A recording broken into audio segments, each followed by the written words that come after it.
I want to start with just asking you to help me. We're going to do a quick poll. Can you raise your hand if you have eaten something today? Yeah, not a trick question. Literally anything. You could have gone and raided the amazing food installation in there. You could have chosen violence like my wife and blitzed a green smoothie and woken up the entire neighborhood at 5 a.m. That was a terrific way to wake up. Everyone who raised your hand, congratulations. You are an active participant in our food system. You have literally made, yeah, clap for that, please. That's good. And as active participants, you are making choices today even, every day of your life, that are going to shape the future of this food system. And as active participants, I think you're really going to like this panel because we are together are going to be reimagining what a better food system can look like. One that is regenerative, as we heard a little bit about, one that's sustainable and embodies those principles, one that is able to nourish our bodies, make sure there is enough food on the table for everyone that needs it, make sure that we are able to heal and restore this planet that we all rely on for every single breath we take, every single bite of food that we put in our bodies. So with that, we already did short introductions, but I want everyone to have a chance to share a little bit more about what it is that they do, what brings them here, and what inspires them. So why don't we just go down the line? Monique, let's start with you. Hey, hi, my name's Monique. I am the founder of Compostable, which is a community compost organization here in Los Angeles. And our mission is to help people rely less on industrial waste systems. So keeping what we see as a really precious resource, food scraps, local to the city of Los Angeles to heal our soils. So whether that is you as a resident learning how to compost at home, or maybe you have an event that we can compost for you, or maybe you're a big corporation that's looking to compost and we can help you compost right on site. Those are ways that we are practically helping people keep that precious resource local. Thank you all for being here today. My name is Nelson Zepicano. I'm an artist and founder of Black Men with Gardens. Black Men with Gardens is a digital platform that celebrates the connection Black men have with nature through agriculture and the arts. I'm also the head of Sustain Creative, which is a creative agency bringing sustainability to experiential productions. I'm Jacob. My journey into the food system space started when I learned I was going to be a dad, and I wanted just to eat healthy food and wanted to have a perfectly healthy, normal baby. And I was shocked at how expensive and inaccessible fresh food, just as nature intended, was. And that led me to start a farm. And through that, I learned farming's pretty challenging, but the hardest part was getting the food from the farm to the market. We had to put our organic head of lettuce in a plastic clamshell and then put that in a corrugated box and put that on a refrigerated truck, which burns a lot of emissions. That would go to a refrigerated distribution center that would then get unloaded, get on another refrigerated truck and go to a grocery store for someone to get it. And half of the food went bad on the way. And as a farmer, we took the hit for that, but the consumer takes the hit in getting a floppy, salad that goes bad in their fridge, and the environment takes a huge hit. So after seeing that, I couldn't unsee it, and that's why I started Let Us Grow, to change the way we think about fresh food and to empower people to grow their own at home. Amazing. So as you already heard, there is a lot that we can dissect here. There's so many different angles that we can pick apart food systems. We had a master meeting of the minds on Monday where we figured out where do we want to start and what do we want to talk about.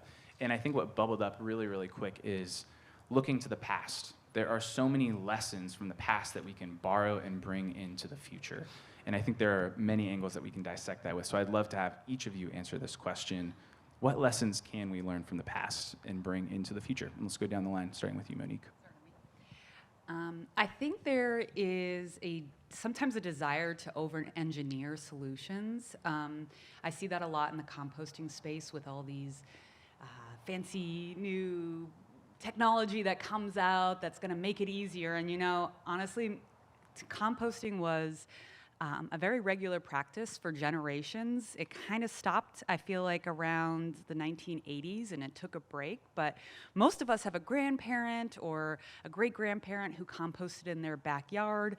And so I think, while I'm not gonna say there's no space for technology, I think it's a very ancestral practice, and it's not really needed. Compost is quite accessible to you, and if we look to our past and how it was practiced by people of all backgrounds, I think there's a lot to learn and be empowered from that. Yeah, I think it's our departure from traditional wisdom that led us to where we are now. And we often overlook all of the wisdom, all of the practices that our ancestors upheld. And, we, as a society, we want to innovate and we want to push forward and we want to get to space, so much so that we're overlooking the literal soil that we walk on. If we take a look at, let's say, even our forest management systems, that was taken out of the hands of indigenous cultures who had stewarded the forest of California for generations, and look at where we are now if you look at our wildfire seasons. Again, I think it's because we departed from that traditional wisdom that we are where we are now, and I think it makes sense to actually stop, go back, revisit, and reintroduce rather than to innovate our way out of this problem. I agree.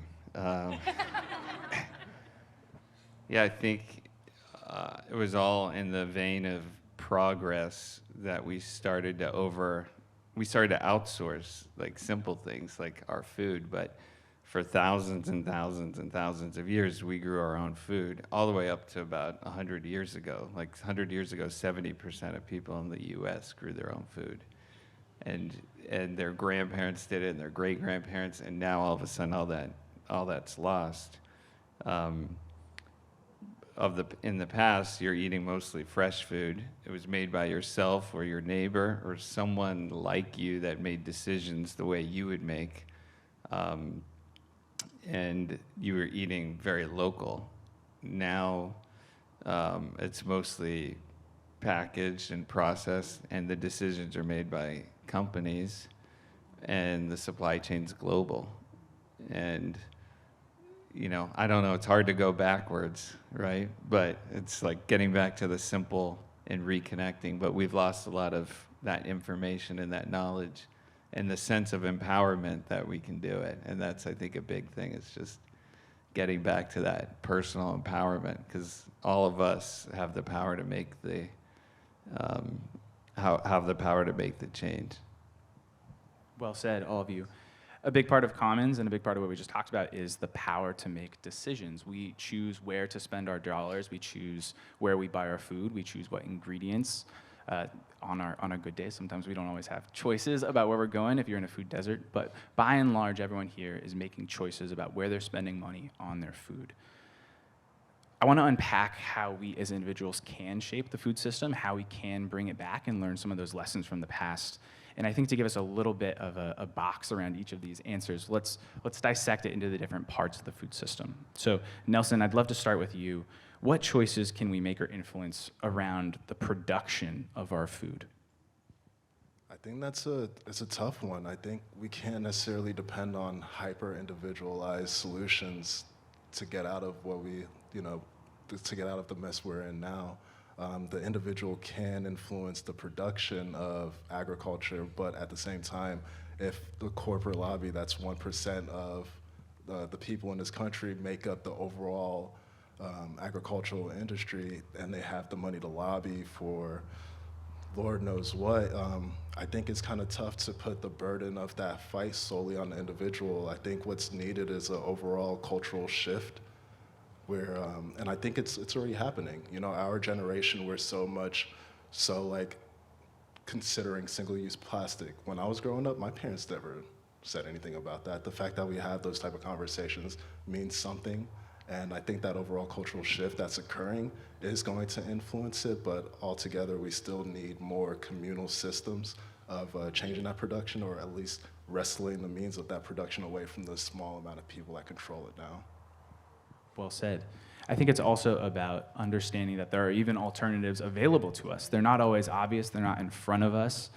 And I know, Jacob, that's a big part of what you're working on with Let Us Grow. So I'd love to pose that same question to you. How can we think about decisions that shape the production of our food? Well, one of my mottos is know it or grow it. We try to Let Us Grow make it super easy for anyone to grow their own food.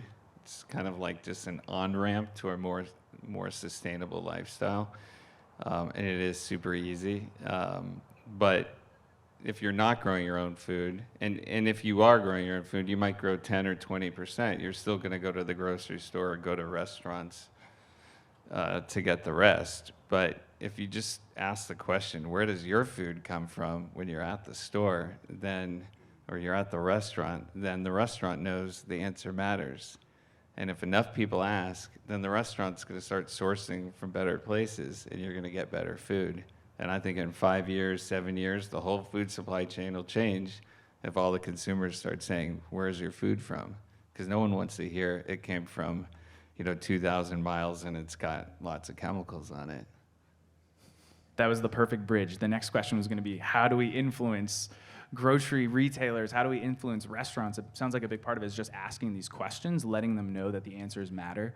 Is there anything that you'd want to build on that, or anything that either of you want to build on that too? Yeah, I think we need to grow more stuff communally so that we don't have to rely on, a distributor or producer 2,000 miles away from us. Relocalizing those systems is crucial to the efforts that we need to make. I think also just destigmatizing the conversation. There's the Portlandia thing about the chicken's name. But I kind of feel like that when I ask at each restaurant, where does this come from? And usually, when I started Let Us Grow in the Farm Project, I would get answers like 10% of the time, and now I get answers almost 0% of the time. I almost feel like it's gotten worse.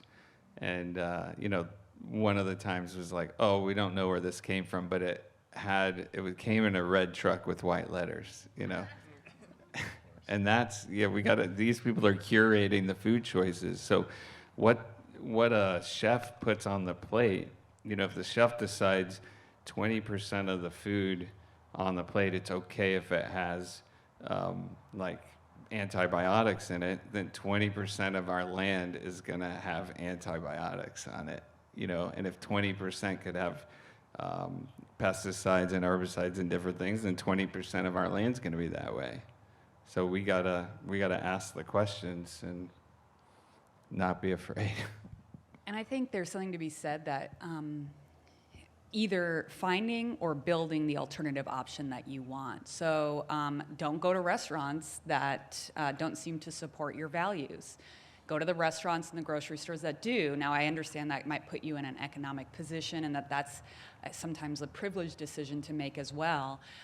So if you're privileged enough not to shop at Vaughn's or Ralph's or anything, if you can go to a grocery store or a restaurant that's more in alignment with your values, that will also speak volumes. I want to sit with a second the idea of asking questions. I, since starting to work at Refed about 2 years ago, have started to ask more of these questions, and I found that people in the food system, they are so proud of what they do. And if you ask that question, you give them a venue to actually talk about it. I went to a barista the other day and asked her, hey, what do you do with all the excess milk when you're making a latte? And she walked me behind the counter and she showed that she had this whole system for making sure that there was no excess milk. And that was through trial and tribulation. And it took her about 3 years to perfect it, but now there is no excess milk in any of the lattes that she makes. She's not getting a chance to tell that story very often.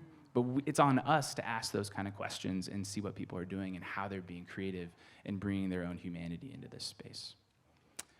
I want to finish up by talking about how we think about disposing of our food once it is past expiration labels, which, by the way, be careful of expiration labels. You should do the sniff test instead. But what are the decisions that we can make around disposing of our food properly? I think there's been a growing movement to be very conscious with the way food enters our lives. But that same consciousness is not applied to the way food exits our lives. So even if you are composting, maybe you're using an industrialized system, and who is impacted by that industrialized system? What environmental justice concerns lie in the siting of industrialized composting sites? Obviously, composting is better than not composting, but if we took all this care to ask questions, go to the right grocery store, and then we either throw that food away or throw it into maybe a compost system that's going to be driven 400 miles away, we cut that conversation short. And so if you can find a way to carry that care through the entire cycle, I think that's the next stage of this food discussion. And that can be as easy as you composting in your backyard or on your porch, or finding a community composter, or finding a neighbor that composts. There's all sorts of outlets to keep it localized. Does anyone else have anything to add on that one? I don't want to assume. My focus there, or my addition, would be just I try to minimize what I need to dispose of. And again, if you're growing your own food, it's alive until the very minute you eat it. And so you have much less waste. So as everyone has been sharing answers, I've been hearing a lot of snaps in the audience, some hoots, some hollers. I love a good echo chamber, but I think that a big part of what we need to talk about is how do we break outside of the echo chamber? How do we get these conversations to the people that are not having them, are not seeking them out? And so, Nelson, I'd love to talk with you, start with you. How do we think about growing the tent? And maybe not even just growing it, but like literally blowing the sides out of the tent so that it's just an open canopy and we can have these conversations freely. Yeah, I think it all comes down to representation, right? I would have never considered being a farmer growing up because I never saw farmers that looked like me. That's why I created Black Men with Gardens. I didn't see black guys gardening that looked like me, you know? I remember I took an assessment in like grade school, where they tell you what your future career is, and for some reason, the results of mine was that I should be a park ranger, and I was offended. Like, I was like, what am I gonna go and do out in the wilderness? Like, now I'm like, I wanna be a park ranger, I wanna be in the wilderness. And it's because I've never seen a representation of a park ranger that looked like me until I moved, to California and saw the first black ranger here in California. And I think that's super important. We have to create those systems that show people what they can be, because it's hard to be what you can't see, You do so much as a community composter, trying to bring people into this community, being visible. What would you add? How do we open the tent? It's so funny that you say that, because Compostable hosts free compostable farm days twice a year, because we open the tent by fostering connection. I really think having in-person events where you meet people, you just bump into people and talk to people and get out of these echo chambers.